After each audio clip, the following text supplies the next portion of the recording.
out there and create some more leaders. Thank you.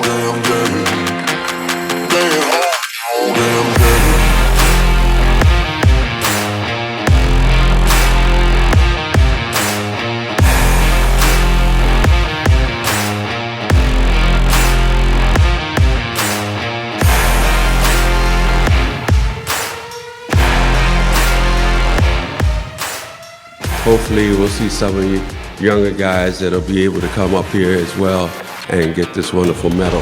Thank you.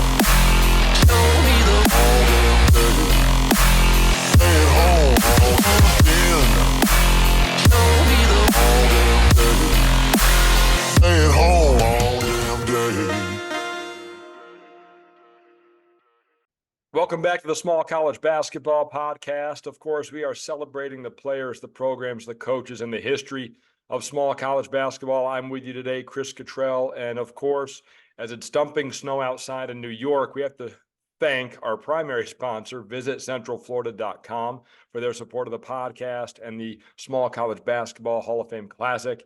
Start planning your Central Florida vacation now. Visit centralflorida.com. It's snowing up here in New York. I know you're getting some weather down there in Tennessee, but I'm really excited to reconnect and be chatting with Coach Chuck Benson from Carson Newman University and his junior guard, Nick Brenegan. Coach, it's been a while. We got to talk a few minutes before we started the episode, but so good to see your face and catch up a little. Thanks for taking the time today. It's good to see you too, Chris. You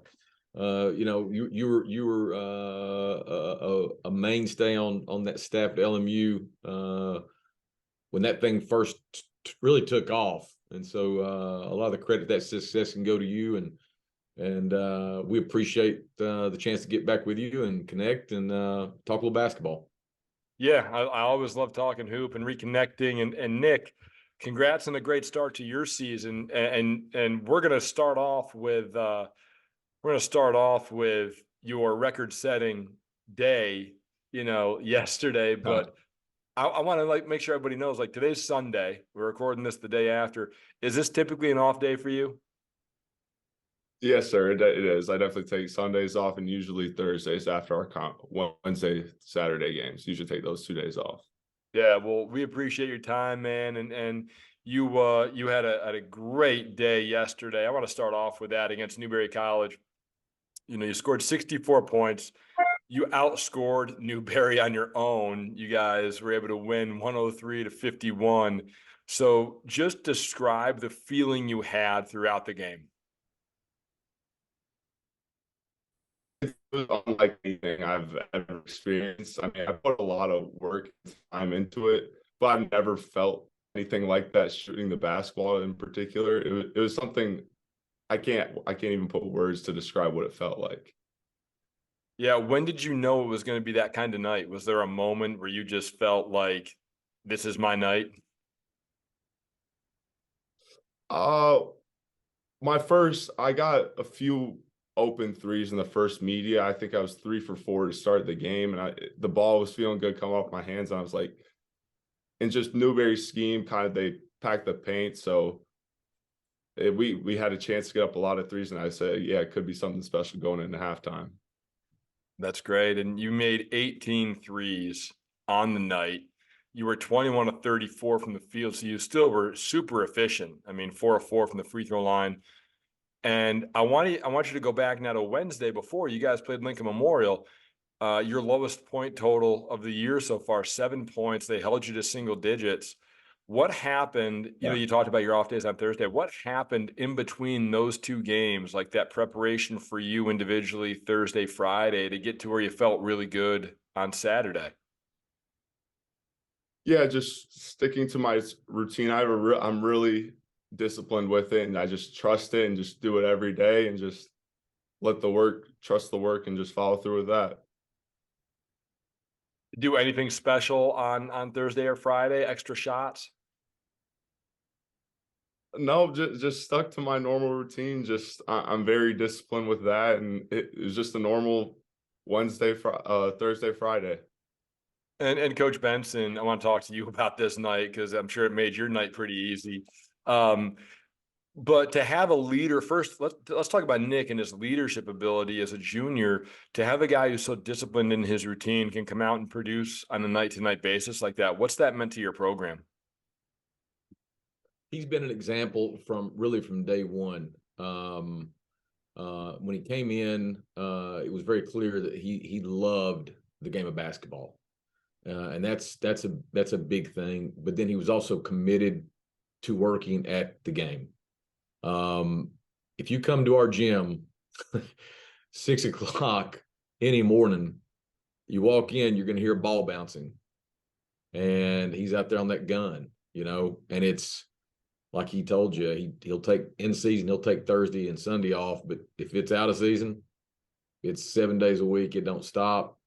So he puts the work in, and in his particular case, man, he's got elite mechanics.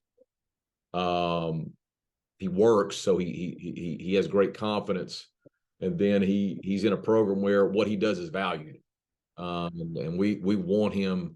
Not only I as his head coach and our staff, but his teammates want him to take shots, and they want to help him find opportunities to get the ball up. So he's in a pretty good situation, but it all starts with his love for the game and his passion for excellence and the investment he makes that allows him then in those games to have the confidence. So, is 18 a big number? 18 is a big number. I mean, that's a big number. And he had a 12 make day a week or so ago. So, he's sort of in the zone right now, but it couldn't happen to a better guy. I mean, he's a champion in the classroom. He's already graduated. He's going into his post-grad work now. But he's always been, as you said, a leader and a great example for other guys on our team. He's really sort of helped craft a culture of work. He's not the only one. A lot of our guys work, but he's been doing it the longest and sort of set that tone. So we're happy that it's happening. This happened to him right now, and then we all benefit from his success. Yeah, I mean, rising. What's a rising tide lifts all ships, right?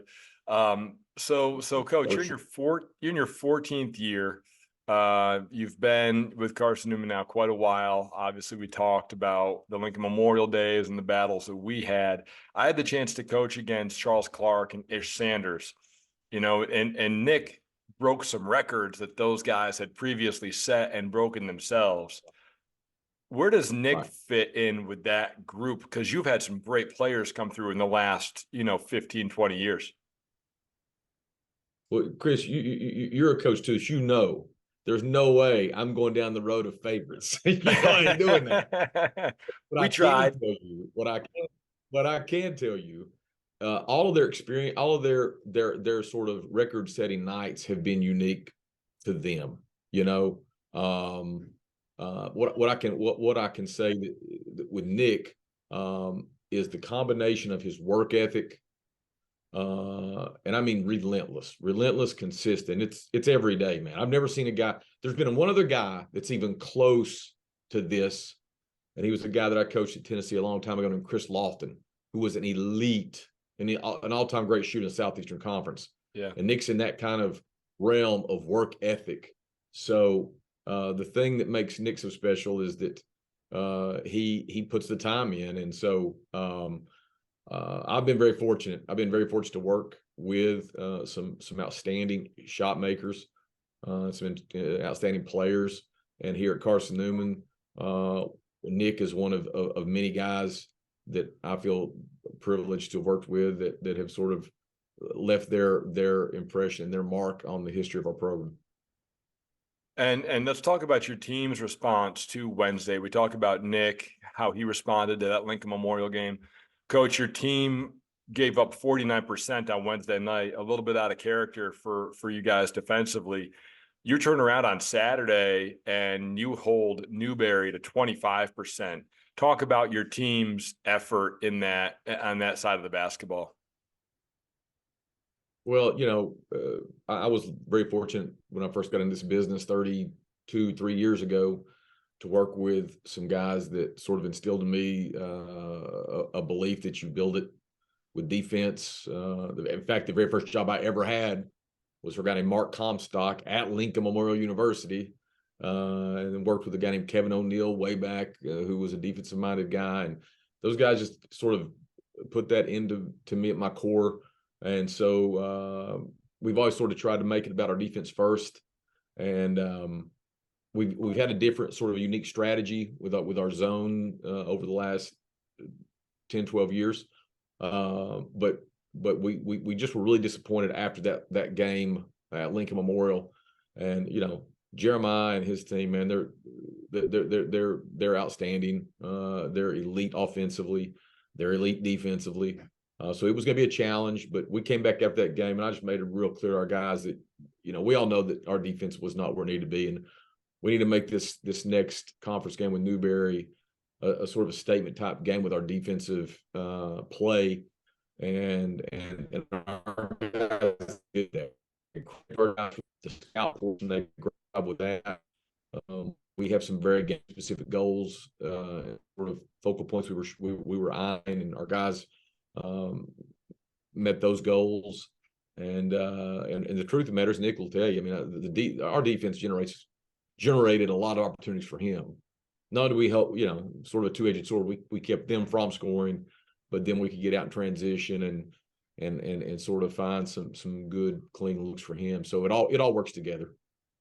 Yeah, it's funny. It's like the better you guard, the better your offensive opportunities are, and the better your offensive opportunities are, the better you guard. So it all goes together. It's really an intricate relationship on both ends of the floor. And December's been really good to you so far, Carson Newman. You're 6-2. You've won 5 out of your last 6 games. So what's the state of Carson Newman University basketball right now? Where do you see your program right now, and what's coming down the line in the South Atlantic Conference? Well, I mean, we sort of take one day at a time. We said yesterday, as we said, we were all part of something pretty special today. So we're going to sort of enjoy that for the next 24 hours. Come Monday, we'll start focusing in on our preparation for our next opponent, who's Emory and Henry University. So we'll do that, but we don't really think in terms necessarily of big chunks of time. It's just more on a game. Everything we've got, we put into the next practice and the next game, and just make sure that we're staying focused on being present and being in the moment and not drifting. As coaches, clearly we'll think about things we may need to be considering down the road. We really want to keep it as game specific and practice specific as we can, so that our guys can just be in the moment and maximize what we know that we have at that particular time. And with the strength of the South Atlantic Conference, I mean, as always, year in and year out, it's really good. You're tied with Lincoln Memorial, both 3-2 in league play. Catawba and Wingate are 5-0. Limestone's 4-1. Lenore Ryan's 4-2. You're one of the teams receiving votes in the coaches poll. Talk about just the strength of your league. And Nick, feel free to chime in. I mean, because the talent is really strong too. So Nick, feel free to chime in if you want to. Sure. A lot of this credit, a lot of our sort of, I guess, conferences reputation goes back to the Josh Schertzes and his time at LMU and Bart Lundy when he was at Queens. They sort of helped promote our conference on a national stage. They went and had great success at the Elite 8 level. Of course, Queens has made the transition to D1, and Schertz is quickly moving up the ranks and having an incredible year at Indiana State. Now Jeremiah is holding his own, but I think because of the tone they set, all the other schools, the Catawbas, the Wingates, the Limestones, really everybody sort of cast their gaze upward and focus more on being better and really striving for that growth. So as you said, there is a great deal of parity. There is a great deal of parity, and you know that every night you're going to have to put your best foot forward in this conference. And I mean, Nick can say as a player, Nick can say as a player that the coaches and the teams in this league do a great job in preparation. And you don't come into a game and people don't know what they're trying to accomplish. Yeah, Nick, Say speak something. speak to I the mean, talent, Nick. Yeah. yeah, I mean, every night is a battle in the SAC. Like there's no like what we said, yeah, we beat Newberry yesterday, but now everything's focused on Emory and Henry. They're a great team, and just every game it means so much in this league because you never know what can happen. Yeah, Nick, when you think about going into games, what's your mindset like? Where are you planning how you're going to attack certain teams or certain defenses, make certain reads? Yeah, no, well, credit to our coaches. They give us a great scouting report, and just CB's really helped shape my mindset. I'm really focused more so on the defensive end and just controlling what I can control. And if my offense comes, it comes, but it's really more defensive oriented and just controlling what I can. All right, so Nick, we're going to stay on you for a minute. We get off the basketball now and talk a little bit about your program, but I got to get, you've been there for a while. You're a Jeff City guy. Yeah. You know, what's your best Coach Benson story? You got to give us your best Coach Benson story on air. On air. On air. Best. Ooh. There are so many. So film sessions, of course, aren't always the best, but CB can make them fun. So we call them Chuckisms. So after the film session, he'll leave, just talk about the funniest things he said throughout those film sessions, just the mannerisms. Everybody has an impression of him, and it's just all great fun. It's a good way to get over it. The loss, like usually film, it's usually after a loss. So it's a good way to handle a loss, learn from it, but then also bring to light, yeah, it's just a game and move forward and learn from those lessons. But yeah, the Chuckisms are great. All right, so give us your best. I know. You didn't give us your best Coach Benson impression. We got to get an impression. Well, yeah, it's the hands. Like he has these mannerisms, the finger, like it's really the spirit fingers. Yep. Spirit fingers. Yep. That would be it for me. That's awesome. I think that's one of the great parts about the college level is like the relationships become so much deeper, and you have these great connections where there's two adults, and the coach is more mentor, and you've been through a long stretch. Small college basketball has this long stretch where staffs and players are together very intimately over the holidays. Like there's really nowhere to go, smaller towns, smaller communities. And so you spend a lot of time with each other, and wanted to get Coach Benson, like your best moment with the team off the court so far. Like, what have you enjoyed the most? Is there a time or an event y'all took part in that you just were like, wow, I got some great dudes? I'll tell you what, man. Probably my most enjoyable time of any season is that time between the semesters when it's just us here, and we're just guys are around the gym. Guys are here. They're in the locker room. We're very fortunate to have a really nice setup in terms of a locker room area, which is more like a clubhouse down there. And so we're around each other a lot. And so it's almost like a parent, because I know you're a parent. So when you get to sit back and sort of watch your kids and watch how they interact, I've got just an unlimited number of those kind of stories when I sit back and watch our guys, and even like yesterday, watching our guys celebrate our team's victory, but specifically Nick's special day. Watching them celebrate that was just it said so much about who they were, and how they care about each other. So we've got all kinds of neat little things we do, man. But it's like any team, probably like any healthy environment. We enjoy each other, but there's a lot of kidding, a lot of joking around, a lot of saying things, just going at each other. Yeah. But like you said, I think probably the biggest adjustment for any guy is that you come in here and coming out of high school, you know, you're used to having that student teacher sort of younger person adult relationship, and there's like this divide. But when they get here, man, we're all in this thing together. None of our roles are more important than anybody else's. They all know I'm the coach. I know that, but we try to sort of eliminate the walls that might separate us and become a really connected unit, family, even that really cares about each other and will invest in each other and sort of make the most of this opportunity. Because, Chris, you know, I mean, this thing comes and goes real quick. And one thing that I've seen over the years is when it's over, man, it's over. And those guys, once it's over, you know, that they long for this. They long for it. You know, ironically, just to tie that together. Yesterday morning, I'm sitting here and I get a text from Charles Clark. And I had not talked to Charles in probably 6 months. And he texts me this video talking about the benefit of commitment. And then Nick goes and breaks Charles's scoring record.